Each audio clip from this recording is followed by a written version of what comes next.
नमस्कार। उत्तराखंड बुलेटिन में आप सभी का बहुत बहुत स्वागत है। मैं हूं आपके साथ वक्ता दुबे। आज जनजातीय दिवस के अवसर पर राज्य भर में विकसित भारत संकल्प यात्रा का आगाज किया गया और उसके पीछे का मकसद भारत सरकार की अनेकों योजनाओं के बारे में आम जनमानस को रूबरू करवाना है।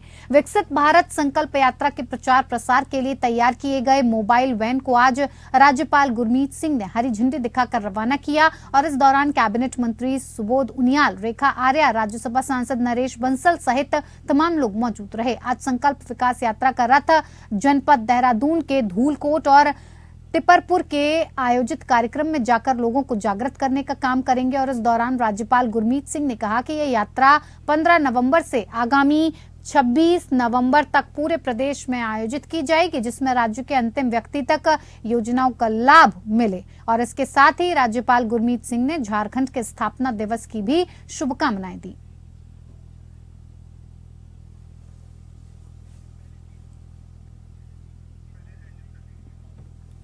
तो जनजातीय दिवस पर विकसित भारत संकल्प यात्रा निकाली गई और इसको लेकर तमाम तरीके के जो काम थे उसको पूरा किया गया। मोबाइल वैन प्रचार प्रसार के लिए तैयार की गई और इसको आज राज्यपाल गुरमीत सिंह ने हरी झंडी दिखाकर रवाना किया। और इस दौरान अगर बात करें मौजूदगी की तो कैबिनेट मंत्री सुबोध उनियाल, रेखा आर्या, राज्यसभा सांसद नरेश बंसल सहित तमाम लोग इस संकल्प विकास यात्रा के रथ के दौरान मौजूद रहे। साथ ही साथ आपको बता दें कि ये जो विकास यात्रा का रथ है ये जनपद देहरादून के धूलकोट और टिपरपुर में आयोजित कार्यक्रम में जाकर लोगों तक जागृत करने का काम करेगा और ये सारी चीजें उन जनता तक पहुंचाएगा कि क्या कुछ योजनाएं, क्या कुछ स्कीम्स जो सरकार की तरफ से चलाई जा रही हैं उसके बारे में जागृत करने का जो काम है वो जनता को किया जाएगा कि किस तरह से वो सभी योजनाओं को पाने के लिए, उनका लाभ उठाने के लिए किस तरह से आगे बढ़ सकते हैं।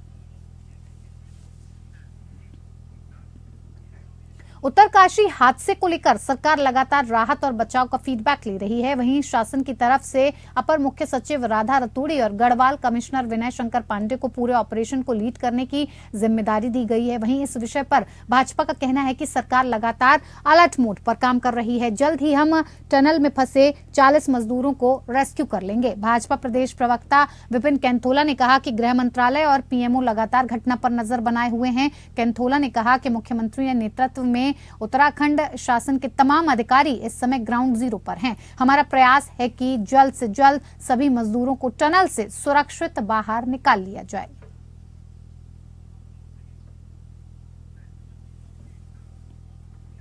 इधर यमुनोत्री राष्ट्रीय राजमार्ग पर सिलक्यारा से डंडाल गांव के बीच निर्माणाधीन सुरंग में बीते रविवार तड़के हुए हादसे में तकरीबन 40 मजदूर फंसे हुए हैं। मजदूरों को बचाने के लिए रेस्क्यू ऑपरेशन लगातार जारी है। तकनीकी विशेषज्ञों का कहना है कि आज मजदूरों को सुरक्षित बाहर निकाल लिया जाएगा। सचिव आपदा प्रबंधन डॉक्टर सिन्हा ने ये कहा है कि केंद्रीय गृह मंत्रालय भी लगातार संपर्क में है। जो भी प्रगति और कार्रवाई है उससे केंद्र को भी अवगत कराया जा रहा है। गृह मंत्रालय के अधिकारी बराबर पूरे ऑपरेशन पर नजर बनाए हुए हैं। सुरंग हादसे की खबर आपको बता दें कि दीपावली की सुबह संचार माध्यमों से पता चलते ही यहां काम कर रहे लोगों के परिजन जो थे वो चिंतित हो उठे। तुरंत फोन लगाए गए। जब उनको पता चला कि उनके अपने सुरंग के अंदर फंसे हुए हैं तो वो काफी परेशान हो गए, विचलित हो गए और किसी अनहोनी की आशंका में भगवान का सुमिरन करते हुए उत्तरकाशी की ओर चल पड़े। वो चाहे हिमाचल के मंडी निवासी योगेश हो या मिर्जापुर के अखिलेश के परिजन, सभी यहाँ पहुंचकर घटनास्थल पर दिन रात डटे हुए हैं।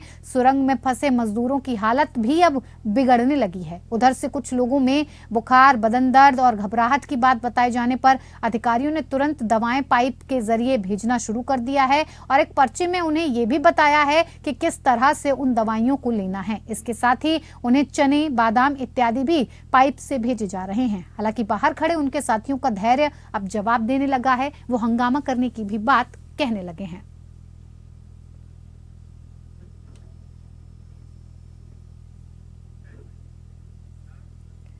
इधर लोकसभा चुनाव में अभी कुछ माह का समय बचा हुआ है, लेकिन गढ़वाल संसदीय सीट पर सियासत काफी गर्माने लगी है। गढ़वाल संसदीय सीट से बीजेपी सांसद तीरथ सिंह रावत को जीत का भरोसा है। तीरथ सिंह रावत 2024 में एक बार फिर मोदी मैजिक चलने का दावा कर रहे हैं। वहीं कांग्रेस पार्टी मोदी सरकार की नाकामियों को गिना रही है।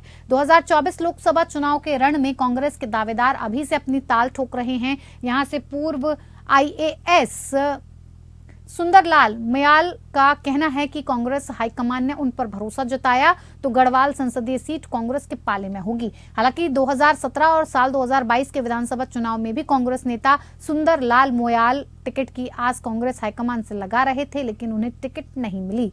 अब एक बार फिर वो लोकसभा चुनाव में कांग्रेस हाईकमान से टिकट की आस लगा रहे हैं। कांग्रेस नेता सुंदरलाल मोयाल ने कहा कि बीजेपी जनता को गुमराह करके अपनी सियासत चमका रही है, लेकिन जनता 2024 में बीजेपी को सबक सिखाएगी। और देवप्रयाग से बीजेपी विधायक विनोद कंडारी की माने तो प्रधानमंत्री नरेंद्र मोदी के पिथौरागढ़ दौरे के बाद बीजेपी की राह चुनाव में आसान हो जाएगी।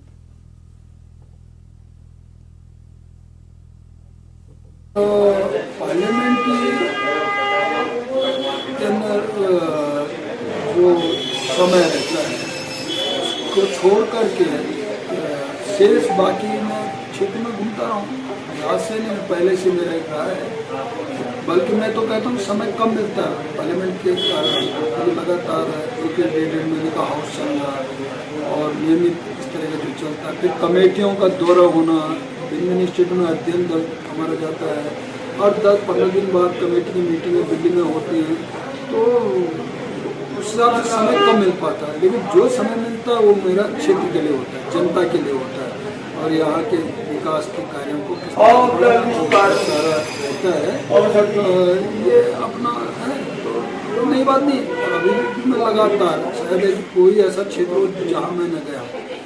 मैं भी दावेदारी करूंगा। मुझे भी टिकट अगर हाईकमांड ने टिकट दे दिया तो मैं भी उसमें दावेदारी करके चुनाव मैदान में उतरूंगा। प्रतिनिधित्व करता हूं तो यहाँ क्षेत्र के लोगों के साथ मिल बैठ करके हम यहाँ के विकास की योजनाएं बनाएंगे और यहाँ की विकास की योजना आप पत्रकार बंधु जितने भी हैं, प्रेस रिपोर्टर हैं, चैनल वाले हैं, मैं सभी से संपर्क करके यहाँ की बार एसोसिएशन वाले हैं, बुद्धिजीवी लोग हैं, सबसे मिलजुल करके बैठ के इस क्षेत्र के विकास के लिए हम कार्य करेंगे। इन मुद्दे हैं, आप देख रहे हैं कि मोदी जी जिस तरह से देश में सांप्रदायिक तनाव करने में लगे हैं, जातिवाद में लगे हुए हैं, धर्म के नाम पर बांट रहे हैं, तो ये बड़े भारी मुद्दे हैं। आप समझ रहे हैं कि जो अयोध्या में राम मंदिर बन रहा है उसमें केवल बीजेपी का कंट्रीब्यूशन है कुछ? क्या बीजेपी का क्या कंट्रीब्यूशन? कुछ भी नहीं। इधर बागेश्वर के नगरीय क्षेत्र में नगर पालिका बागेश्वर ब्रिटिश कालीन 1913 में निर्मित ऐतिहासिक पैदल झूला पुल का रखरखाव नहीं कर पाई। पैदल पुल के हालातों को देखते हुए साल भर पहले जिला प्रशासन बागेश्वर ने ऐतिहासिक पुल से आवाजाही को बंद करके पुल में ताला मार दिया। बागेश्वर प्रशासन के पास खनिज से प्राप्त ट्रस्ट के रूप में अतिरिक्त धनराशि होने के बाद भी ऐतिहासिक धरोहरों को ताला लगाकर छोड़ दिया जाना शर्मनाक है। नगर पालिका बागेश्वर सुरेश सिंह खेतवाल की हठधर्मिता को लंबे समय से झेल रहे फड़ व्यवसायियों ने जिला कांग्रेस पार्टी और भाजपा नेता प्रमोद मेहता के नेतृत्व में ऐतिहासिक पुल को पुनः खोलने के लिए धरना प्रदर्शन शुरू किया। प्रदर्शनकारी भाजपा नेता का कहना है कि नगर पालिका अध्यक्ष बागेश्वर सुरेश सिंह खेतवाल ऐतिहासिक धरोहर तक नहीं बचा पा रहे हैं और इससे शर्मनाक कुछ भी नहीं हो सकता है।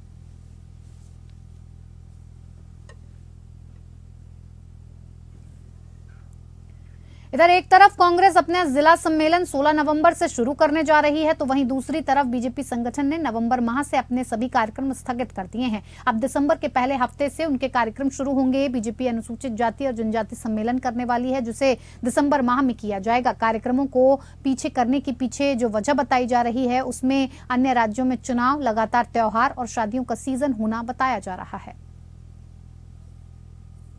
क्या भी हमारे देश भर में विभिन्न राज्यों में विधानसभा के चुनाव हो रहे हैं, इसके साथ ही ये पूरा महीना त्योहारी महीना है, जिसमें 30 त्योहार विभिन्न धर्मों के विभिन्न लोगों के होते हैं। तो इसको लेकर के हमारे जो प्रदेश में कुछ SC/ST सम्मेलन जो होने थे उसको लेकर के उनकी डेट को आगे किया गया है। इधर प्रदेश सरकार गन्ना किसानों को बड़ी राहत देने की तैयारी कर रही है। पिछले साल गन्ना मूल्य नहीं बढ़ाया गया था, लेकिन इस बार गन्ना मूल्य बढ़ाएगी धामी सरकार। उत्तर प्रदेश पूर्व के रेट से 25 रुपए ज्यादा घोषित कर चुका है, वहीं उत्तराखंड भी 25 रुपए बढ़ाए जाने की घोषणा कर चुका है। उत्तराखंड का रेट पहले यूपी से 5 रुपए ज्यादा था। प्रदेश के गन्ना मंत्री सौरभ बहुगुणा के अनुसार सभी तैयारियां पूरी हैं। कमेटी जल्द अपनी रिपोर्ट देगी और हम गन्ना मूल्य घोषित कर देंगे।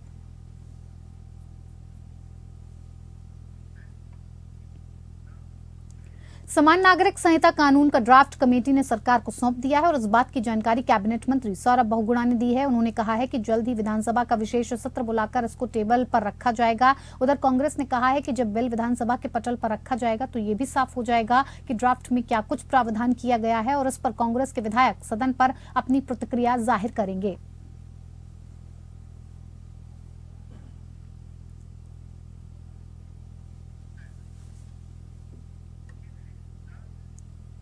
इधर उत्तराखंड आंदोलनकारी आरक्षण के मामले में रिपोर्ट विधानसभा अध्यक्ष को सौंपी जा चुकी है। ऐसे में माना जा रहा है कि विधानसभा का विशेष सत्र बुलाकर आंदोलनकारी आरक्षण के मामले को सरकार विधानसभा से पास करवा देगी। कैबिनेट मंत्री गणेश जोशी ने साफ कहा कि ये हमारी नैतिक जिम्मेदारी है और हम इसकी पूरी तैयारी कर चुके हैं।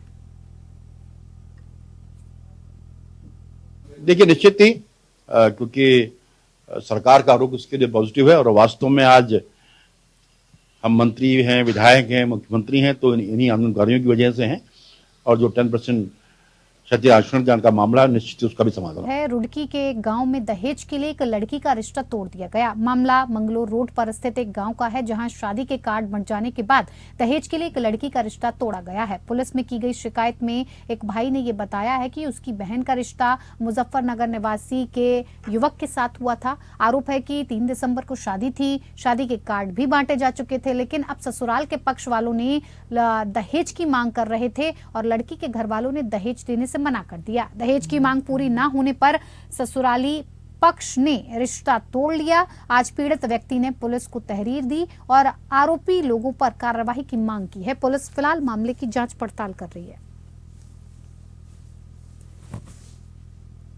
हमने मुजफ्फरनगर में अपनी बहन का रिश्ता किया था और वो दहेज मांग रहे हैं। उसकी तहरीर हमने पुलिस में दे दी है। क्या मांग रहे थे दहेज में? वो बाइक और मोटरसाइकिल और वो स्कूटी।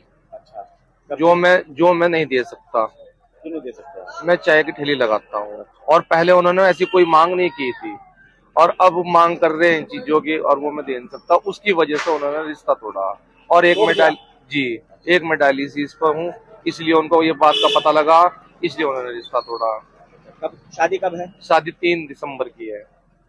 कार्ड बच चुके? कार्ड सारे बढ़ चुके हैं, कार्ड मेरे पास ये बच रहे हैं और वो कह रहे कार्ड भी नीचे रखे, तुम झूठ बोल रहे। और पुलिस के सामने कॉल किया गया तो पुलिस को ये कहा जो तुम्हारे से होता है कर लो, हम नहीं आते वहां से। पुलिस ने उनको बुलाया था, पुलिस को भी मना कर दिया उन्होंने। तहरीर दे दी आपने? पुलिस को तहरीर दे दी है, कार्रवाई की मांग की है। जी कार्रवाई की मांग की है। अब कह रहे हैं कि जो तुमसे हो कर लो। पुलिस दरोगा जी से बात की, दरोगा जी को कहा जो तुमसे हो कर लो, हम नहीं आ रहे। इधर गदरपुर में नेशनल हाईवे निर्माण के बाद लगातार सड़क दुर्घटनाएं हो रही हैं। सड़क जगह जगह से उखड़ी हुई है और इसी क्रम में आज भी 3 सड़क दुर्घटनाएं हो गईं। 3 दिन पूर्व एक सड़क दुर्घटना में 4 लोगों की मौत हो गई थी और एक गंभीर रूप से घायल हो गया था। बाइक से रुद्रपुर की ओर जा रहे काशीपुर निवासी वकील आलोक शर्मा की बाइक रपट गई और जिससे वो मामूली रूप से घायल हो गए। वहीं एक अन्य बाइक सवार पति पत्नी महतोष पुलिस चौकी के सामने ही गिरकर घायल हो गए। वहीं पुलिस चौकी से 200 मीटर दूर एक छोटा हाथी वाहन ने बाइक सवार को टक्कर मार दी, जिस पर 4 लोग सवार थे, जिनमें 2 बच्चे और पति पत्नी रुद्रपुर की ओर जा रहे थे। इनमें से एक की हालत काफी गंभीर है। 3 अन्य को गंभीर हालत में समाज सेवी राजेश बजाज ने रुद्रपुर के एक अस्पताल में ले जाकर भर्ती करवाया है। इधर शराब पीकर हुड़दंग करने वाले 3 व्यक्तियों को दून पुलिस ने गिरफ्तार किया है। रायपुर पुलिस को सूचना मिली कि दुर्गा एनक्लेव सहस्त्रधारा रोड रायपुर में कुछ व्यक्ति हुड़दंग कर रहे हैं। सूचना पर मौके पर पहुंची पुलिस ने सार्वजनिक स्थान पर शराब पीकर हुड़दंग करने के मामले में कार्रवाई की। पुलिस ने शांति व्यवस्था भंग करने वाले 3 व्यक्तियों को गिरफ्तार किया है।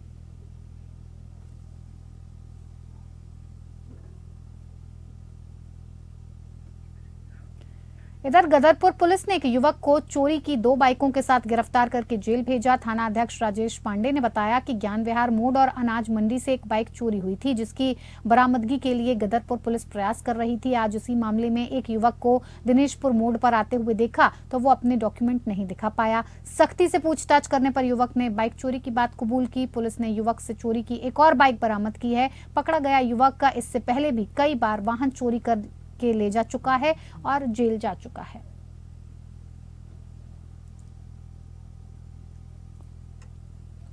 में भी अपराध घटित हुए तो लगातार हमें दिनेशपुर रोड पे ही फोकस करना पड़ रहा है और जो भी वर्तमान में ड्रग्स का चलन बढ़ रहा है तो इस सड़क पर लगातार चेकिंग करते हैं, लगातार मुखबिर मामूर करते हैं। तो ऐसी एक घटना हुई थी 9 तारीख की सुबह में इसमें डमरू का ढाबा है, एक डमरू के ढाबे के सामने से एक मोटरसाइकिल चोरी हो गई थी। तत्काल एफआईआर पंजीकृत की गई और आसपास के जितने भी हमारे सीसीटीवी कैमरे उसका एनालिसिस किया गया और जो फोटो हमें तस्दीक हुई उस फोटो को दिखा के हमने अपने सूत्र पूरे क्षेत्र में मामूर किए हुए थे। तो सूत्रों के द्वारा जानकारी मिली थी इस रोड से लगातार चोर इसी रोड से मोटरसाइकिल चोरी करके ले जा रहा है दिनेशपुर रोड से। तो प्रातः काल में हमारी पुलिस टीम इसमें चेकिंग में लगी हुई थी तो एक मोटरसाइकिल संदिग्ध दिखी जो पीछे मुड़कर भागने लगा और तत्काल पुलिस टीम ने उसे भागने का मौका दिए बगैर पकड़ लिया। पूर्व में भी इसके आपराधिक इतिहास की जानकारी की जा रही है और जब इससे ये मोटरसाइकिल बरामद हुई 9 तारीख में चोरी हुई थी डमरू के ढाबे से, तो सख्ताई से पूछताछ करने पे इसने एक और मोटरसाइकिल चोरी करना बताया जो हमारी मंडी से चोरी हुई थी, जो नई मंडी खुली हुई है गदरपुर की। तो वो भी इसने पास में ही सेंट मेरी स्कूल के पीछे झाड़ियों में छुपा के रखी थी, वो भी इससे बरामद हुई है। पुलिस टीम में पूरन तोमर है, जितेंद्र मेहरा जी थे, इरशाद उल्ला खान है और पूरी सभी का इसमें योगदान है, पूरी थाना पुलिस टीम का। चलिए उत्तराखंड बुलेटिन में इतना ही। नमस्कार।